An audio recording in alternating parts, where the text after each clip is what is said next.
Om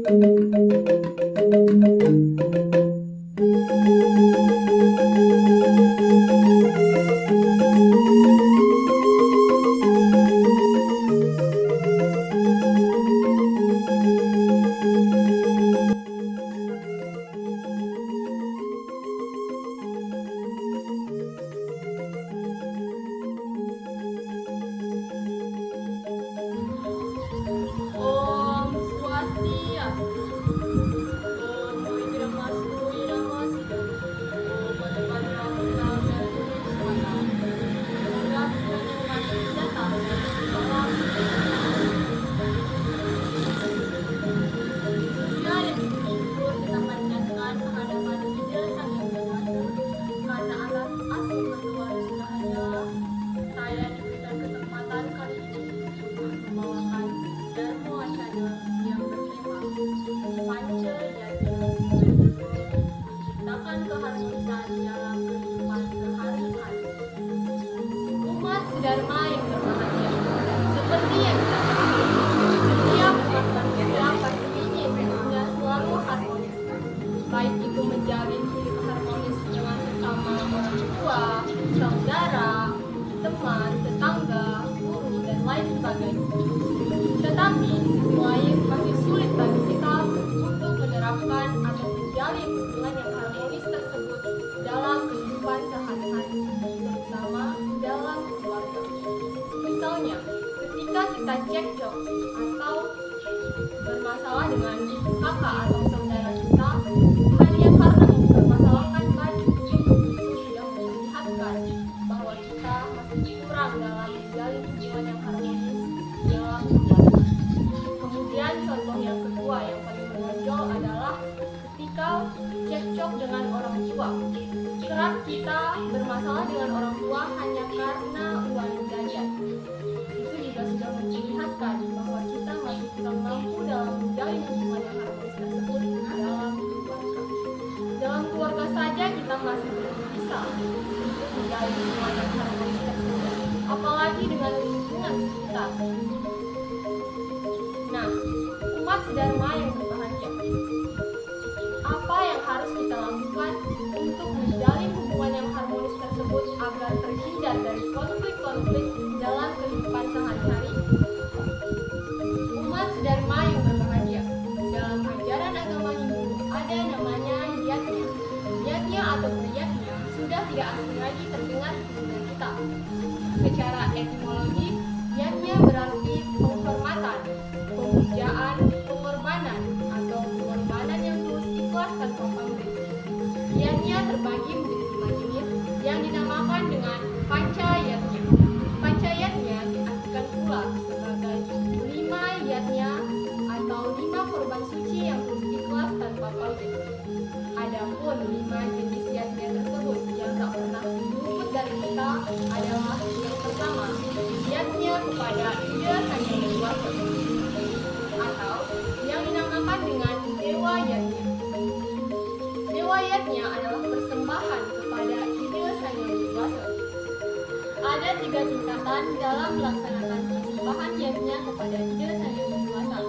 Yang pertama adalah Nistya, Madhya, dan Utama. Kemudian pelaksanaan yatnya dalam kehidupan sehari-hari yaitu pertama adalah seperti sembahyang, mengatur saiban, sembahyang hari ini. Kemudian yatnya yang dilakukan sewaktu-waktu untuk memuja atau mempersembahkan kepada Ida Sang Yang Widi Wasa yaitu melaksanakan piodalan. Piodalan seperti piodalan di rumah dan di rumah. Umat sedharma yang berbahagia. Kemudian pembagian yatnya yang kedua adalah resi yatnya. Resi yatnya adalah persembahan kepada para mahanismu atau dalam kehidupan sekarang yaitu persembahan kepada para guru yang mengajarkan kita di sekolah. Contoh untuk mengimplementasikan ajaran atau melaksanakan resi yatnya ini adalah dengan cara menghormati guru, tidak melawan perintahnya, tidak bolos, dan rajin belajar. Kemudian contoh lain adalah ketika kita melaksanakan yatnya di rumah atau piodalan dan mengundang pinagita atau patita, itu juga termasuk dalam dalam pelaksanaan resmiyatnya. Kemudian pembagian yatnya yang ketiga adalah fitra yatnya. Fitra yatnya adalah pelaksanaan yatnya kepada orang tua atau leluhur. Contohnya, pelaksanaan ini adalah bisa kita lakukan dengan menghormati orang tua, merawat orang tua yang sedang sakit, dan lain sebagainya. Kemudian ketika leluhur atau orang tua kita sudah meninggal, kita juga bisa melaksanakannya dengan melaksanakan pengabenan. Kemudian pelaksanaan yatnya yang keempat adalah manusia yatnya. Manusia yatnya adalah persembahan kepada para manusia atau sesama manusia. Bagaimana cara kita mengimplementasikannya dalam kehidupan sehari-hari? Yaitu misalnya dengan cara gedong-gedongan, sami, dan acara keagamaan lainnya.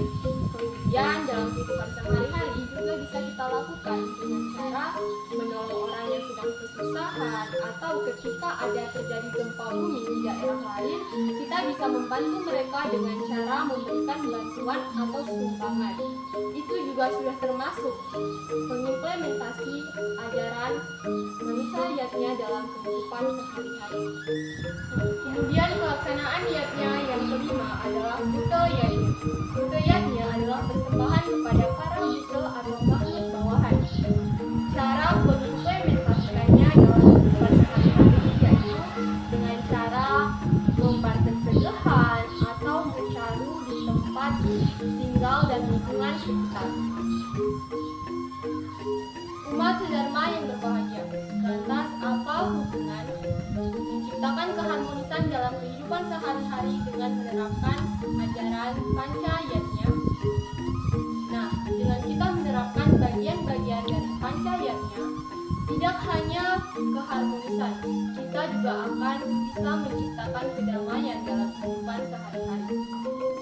Alasan saya mengatakan hal tersebut karena dengan kita melaksanakan ajaran Pancayatnya dalam kehidupan sehari-hari, dengan kita menghormati orang tua, menghormati guru, menghormati sesama manusia, menghormati orang tua, dan menghormati para budak atau makhluk bawahan, akan menciptakan keharmonisan itu tersendiri. Maka marilah kita menerapkan ajaran tersebut dalam kehidupan sehari-hari agar tercipta keharmonisan dan kedamaian dalam kehidupan sehari-hari.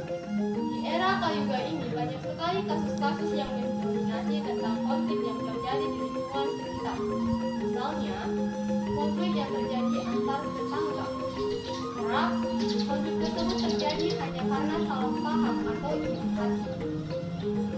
Lebih baik kita saling menghormati antar tetangga dan tersenyum. Percaya atau tidak, senyum adalah yatnya yang paling mudah untuk dilaksanakan. Dalam sloka 4 Adnyaya 2 menjelaskan bahwa jalan apapun yang engkau tempuh untuk mendapatkan saya menerima semuanya dari mana mereka berasal untuk mendapatkan saya.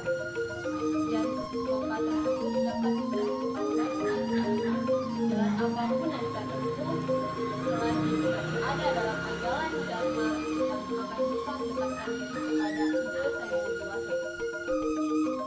Umat sedharma yang berbahagia, dengan kita mempelajari, memahami, dan mengimplementasikan ajaran Pancayatnya dalam kehidupan sehari-hari, maka dapat kita yakinkan bahwa kita akan bisa mendapatkan keharmonisan dan kedamaian dalam kehidupan sehari-hari. Umat sedharma yang berbahagia, sekian dari Dharma Wacana yang saya bawakan. Bila ada salah kata, saya mohon maaf karena manusia tidak luput dari kesalahan. Saya akhiri dengan ucapan Namo Santi. Om Santi Santi Santi.